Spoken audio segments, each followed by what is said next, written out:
World war 2 میں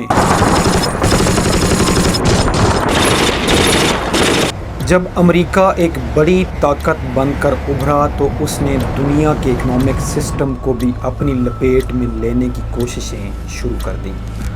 اس سلسلے میں انہوں نے پوری دنیا سے 730 ڈیلیگیٹس کو انوائٹ کیا اور ان کو بتایا کہ آج سے آپ تمام ملکوں کی کرنسیوں کو ڈالر سے منسلک کیا جا رہا ہے۔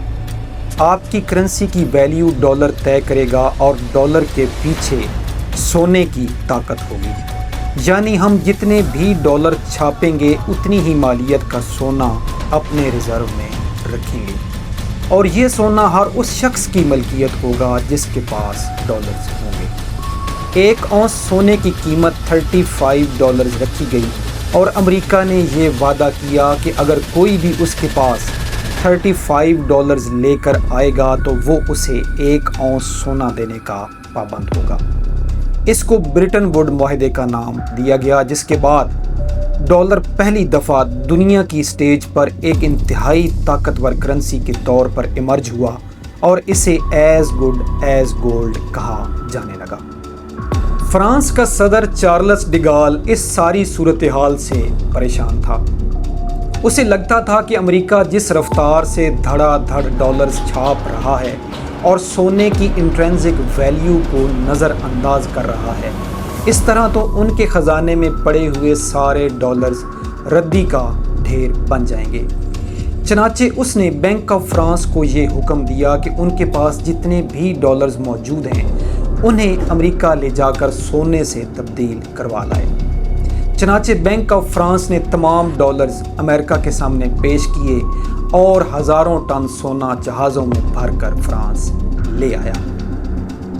ان کی دیکھا دیکھی برطانیہ اور جرمنی وغیرہ نے بھی ڈالر کے بدلے سونا ادا کرنے کا مطالبہ کر دیا۔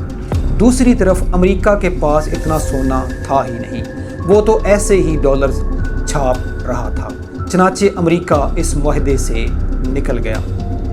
جب برٹن ووڈ معاہدہ ٹوٹا تو ڈالر ایک دفعہ پھر سے زمین پر آ لگا۔ امریکہ شدید معاشی مشکلات کا شکار ہو گیا۔ اس اکنامک ڈپریشن سے نکلنے کے لیے امریکہ کو ڈالر کو سٹیبل رکھنا بہت ضروری تھا، اور ڈالر کو سٹیبل یا تو سونا رکھ سکتا تھا یا پھر کوئی ایسی چیز جس پر پوری دنیا ڈپینڈ کرتی ہو۔ ایسی ہی ایک چیز عربوں کے پاس تھی اور وہ تھا تیل۔ چنانچہ امریکہ کا صدر ہنری کیسنجر بھاگا شاہ فیصل بن عبدالعزیز کے پاس پہنچا اور ان سے مدد کی درخواست کی۔ شاہ فیصل بن عبدالعزیز نے ہنری کیسنجر کے ساتھ ایک خفیہ معاہدہ کیا کہ آج کے بعد ہم تیل صرف ڈالر میں ہی بیچیں گے۔ اگر کسی ملک کو تیل چاہیے تو وہ پہلے ڈالر خریدے، جس کے بدلے میں ہم ان کو تیل دیں گے۔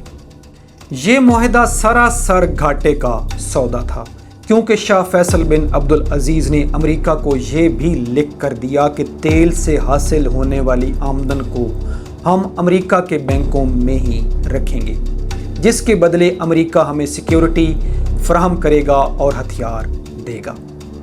یوں عربوں نے اپنے ہاتھ کاٹ کر امریکہ کے حوالے کر دیے۔ عربوں کا تیل امریکی ڈالر میں فروخت ہونے لگا اور اس سے حاصل ہونے والی آمدن بھی واپس امریکی بینکوں میں رکھی جانے لگی۔ سیکیورٹی کے نام پر امریکہ نے عرب ریاستوں کو اپنے فوجی اڈوں کے چنگل میں بری طرح سے جکڑ لیا، اور اس کے بدلے میں عربوں کو کیا ملا وہ آپ ایران امریکہ جنگ میں اچھی طرح سے دیکھ چکے ہیں۔